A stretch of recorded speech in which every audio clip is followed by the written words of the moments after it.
Happy holidays to your readers. No, let's see, we're reading from the 5-Minute Christmas Stories book.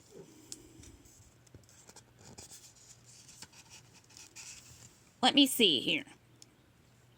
We're starting with page 33. First story we're reading from this special holiday book is Peter Pan, Christmas in Neverland. Wendy sighed as she looked around at the Lost Boys' hideout. Neverland is wonderful, she said, but it's almost Christmas back home. I do wish we weren't missing it. Christmas? Peter asked. What's a Christmas? Why, Christmas is the most special time of the year, Wendy said.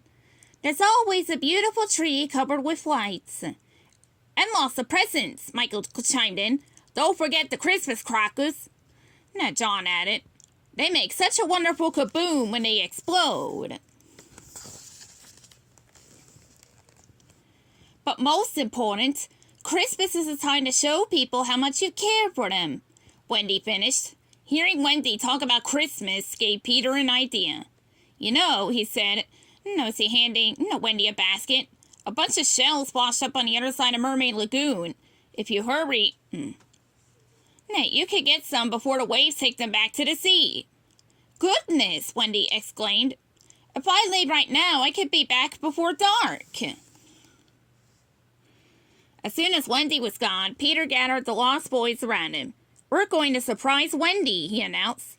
We'll have Christmas right here in Neverland. But how? John asked. Peter grinned. Follow me, he said.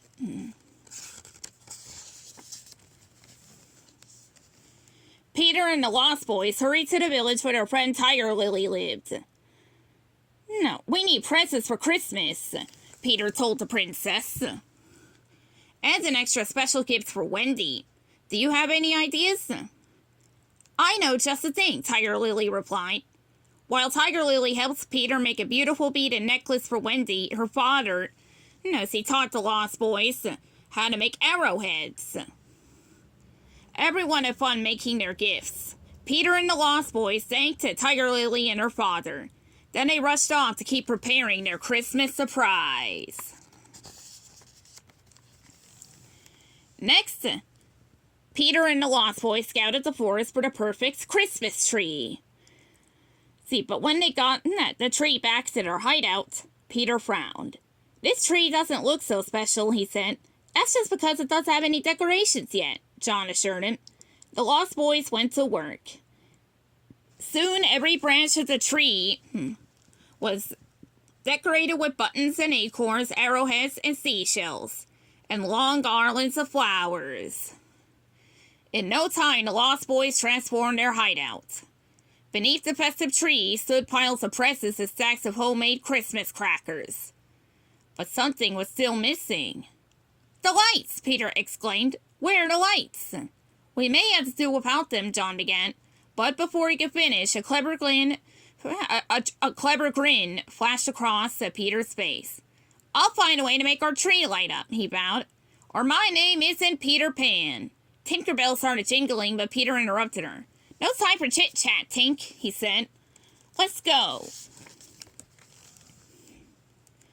Peter Pan and Tinkerbell flew through the sky, racing the setting sun all the way to Mermaid Lagoon. The mermaids waved at them from the glittering water. Peter, they cried, come tell us one of your stories. But Peter didn't have time for stories. Wendy would be home soon, and the Christmas tree still needed lights. The mermaids shook their heads. I don't think we can help with that, one said when Peter explained what he needed. Why not? Peter asked. I've seen the way Mermaid Lagoon lights up at night. If you let me borrow your lights, I'll bring them back tomorrow.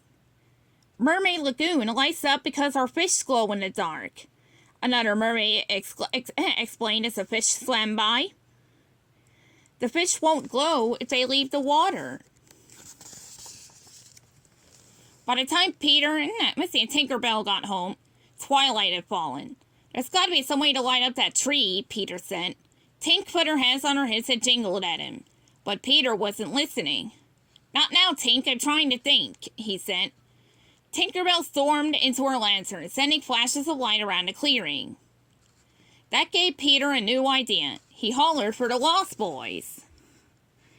Fireflies, Peter announced. We'll use fireflies to light our Christmas tree.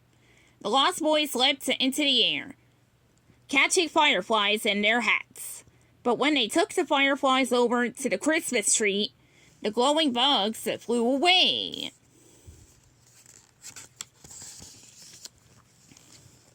Peter sat down on an old stump.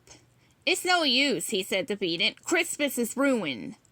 Now, it's still a very nice tree, John said, even if it is getting too dark to see it properly. Tinkerbell peeked out of her lantern. Maybe now Peter would listen to her.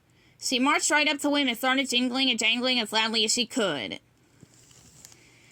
Peter Pan's eyes grew wide. You mean you can make the tree light up? He exclaimed. Why didn't you say so before?